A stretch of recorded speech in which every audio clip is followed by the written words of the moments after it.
Today, we're going to dive into one of the most misunderstood and, honestly, one of the most powerful things we can ever do, making the choice to be alone. Now, this isn't about loneliness, not at all. This is about a journey back to who you really are underneath it all. You know, it usually starts with a moment just like this. That feeling when you're in a crowd and the laughter just feels hollow. The constant chatter and social noise just kind of fades into static. That right there, that's a sign. It's a sign that something much deeper is asking for your attention. And that feeling leads you right to this question. Just think about it for a second. How often do you feel like you're playing a role? You know, changing your words, your reactions, your whole personality just to fit in. That little feeling, that's the first clue that you might have lost the connection to your own truth. Look, this feeling is no accident. We are literally born into a world that tells us a very specific story about being alone, and that story is that it's something to be scared of. But what if that story isn't really about keeping us connected? What if, and just hear me out, what if it's really about control? I mean, these messages are everywhere, right? Parents get worried when their kid wants to play alone, schools push group work like it's the only way to be, and social media, it's turned our entire lives into one big performance for likes and comments. We're taught from day one that silence is empty, and choosing solitude is basically social failure. And this conditioning, it runs so deep that it leads to something genuinely shocking. We've actually become terrified of what happens when all that noise finally stops, and we're left alone with the one person we can never ever escape, ourselves. Get this. In a study, people were left in a room with nothing but their own thoughts for just 6 to 15 minutes. And an absolutely staggering 70% of the men in that study chose to give themselves an electric shock instead. Yeah.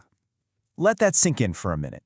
We would rather experience actual physical pain than just sit with ourselves.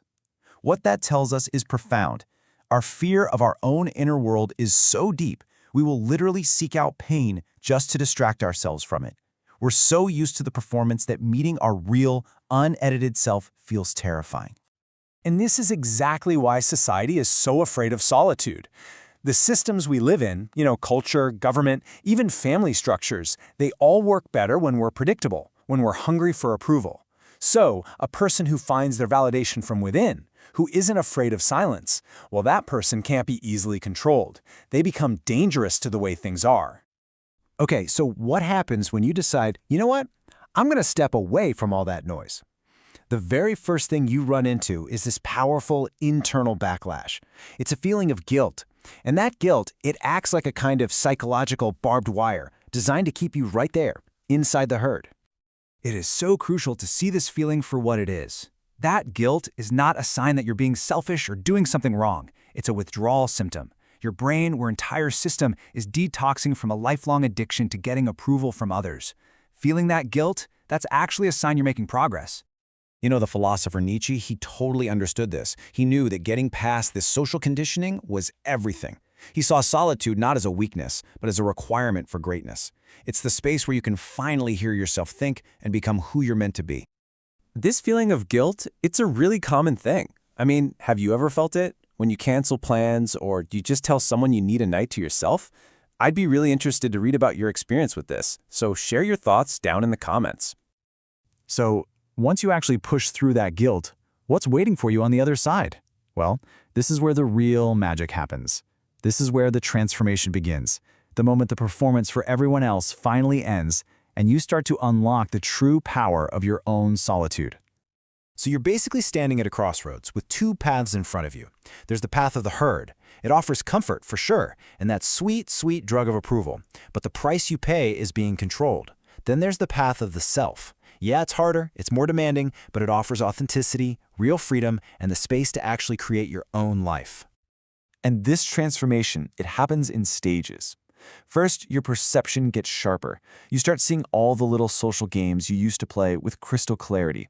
Then, your personal power gets recalibrated. Suddenly, your presence becomes valuable because it's rare. And finally, your creative energy just explodes. You stop just consuming what everyone else makes, and you start creating from your own unique core. And all of this leads us to the most beautiful paradox of all. See, this isn't about becoming a hermit and shutting yourself off from the world. It's about discovering that your ability to be alone is the very foundation for building true, authentic connections with other people. And that's the core truth right there. If you can't stand to be in your own company, how can you possibly offer your real self to somebody else? Any friendship, any relationship that's built on neediness or performance just isn't real. You have to find your own wholeness first. And this is what that wholeness looks like when you live it. You get into relationships by choice, not desperation. You can speak your truth without worrying if it's going to be accepted, because your self-worth isn't on the line anymore. This state of being complete, it's magnetic. People are drawn to it. Neediness, on the other hand, always pushes people away. So what this means is we have to completely unlearn that old myth about finding our other half. A truly healthy, authentic relationship isn't about two broken people trying to fix each other. It's about two whole individuals choosing to share their lives and walk their paths together for a while. In the end, taking this path means the crowd, well, they might call you selfish, or weird, or cold. They're not going to get it. But their understanding isn't what matters. The only question that really matters is, after all of this, do you? If this journey into the self resonated with you, go ahead and subscribe to Mindscope Philosophy. We've got a lot more explainers that question the noise and explore the silence.